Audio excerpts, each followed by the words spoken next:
Hi mga ka-bakers! Kumusta kayo? Ngayon naman ay gagawa tayo ng butter cake. Handa na ba kayo? Ang mga kailangan natin ay egg white, 6 na piraso, asukal, 150 grams, COT or cream of tartar, 1/2 teaspoon, egg yolk, 6 na piraso, butter, 200 grams, sugar, 150 grams, cake flour, 300 grams, baking powder, 1 tablespoon, salt, 1/2 teaspoon, at fresh milk na 1 cup. Ilagay na natin ang butter, asukal at asin, 6 na egg yolk. Haluin muna natin ito hanggang sa madurog na ang ating butter at matunaw na rin ang ating asukal. Yung tipong magsama-sama na sila. Ilagay na muna natin ang baking powder. Ipagpatuloy na natin ang ating paghahalo. At kapag natunaw na ang ating asukal at nadurog na ang ating butter, ay ilagay na natin ang cake flour. At kapag inilagay natin siya, ay kailangan natin itong salain para maiwasan ang buo-buo or pamumuo nito. At atin nang ilagay ang fresh milk.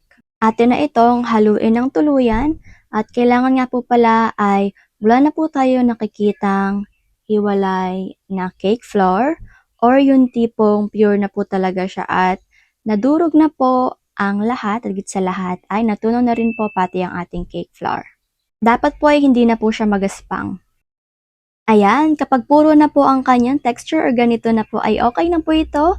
Kaya naman sa ating mixer bowl ay maglagay na tayo ng ating egg white at ilagay na rin po natin ang ating cream of tartar. Paandarin na po natin ang ating mixer at hayaan lamang po natin ito hanggang po sa umalsa na po ito ng kaunti. At kapag umalsa na po kagaya nito ay atin na pong ilagay ang ating asukal. Atin lang pong i-continue ang ating pagmimix dito hanggang po sa tuluyan na po siyang umalsa, kuminis at pumuti. Yan na po ang sign na okay na po ang ating egg white. Yan.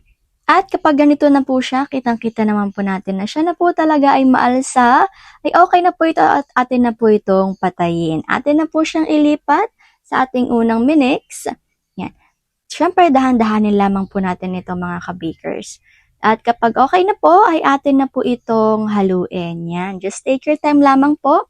At sa paghahalo nga po pala ay dapat po isang direksyon lamang para po mas madali po natin siya mahalo at saka po hindi po bawasan yung alsa ng ating egg white. Kasi pag mas marami pong movement, medyo bumababa po kasi ito. Hindi ko po alam ang teorya dito mga ka-bakers, pero yun po kasi ang madalas na nangyayari. Siyempre, dahil tapos na po at maayos na po ang ating paghahalo, ay atin na po itong ililipat sa ating molde. At yung molde nga po pala natin ay 8 by 12 by 3 na meron pong parchment paper para po hindi po siya tuluyang dumikit sa ating molde. Hindi po ba napakabongga?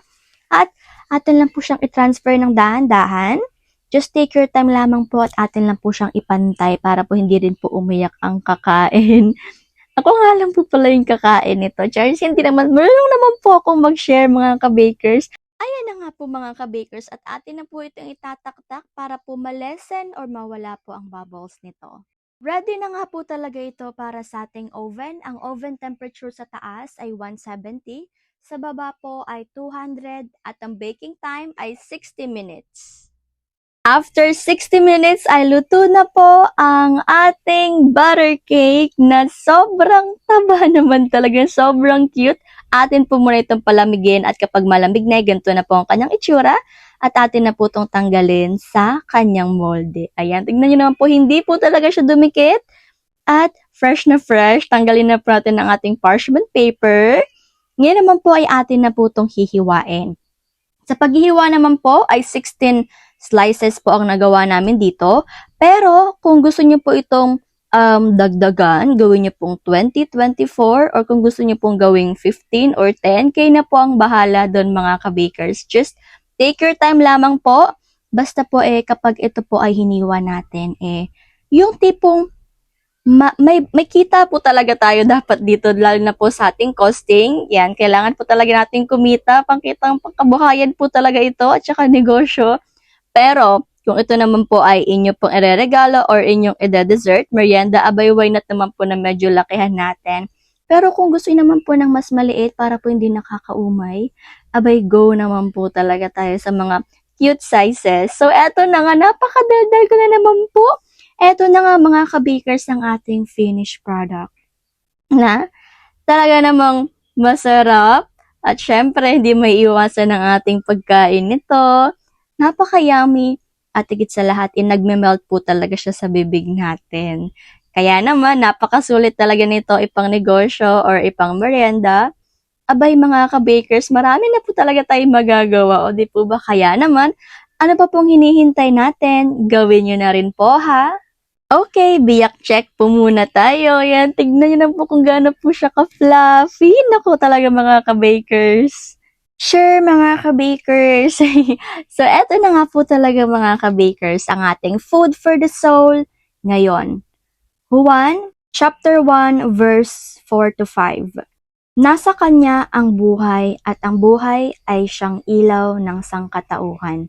Nagliliwanag sa kadiliman ang ilaw at hindi ito nagapi kailanman ng kadiliman. Amen!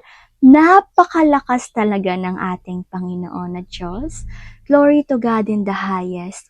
Dahil kahit na kailan na hindi siya kayang talunin ng kadiliman, kundi bagkus, natapwat naman talaga.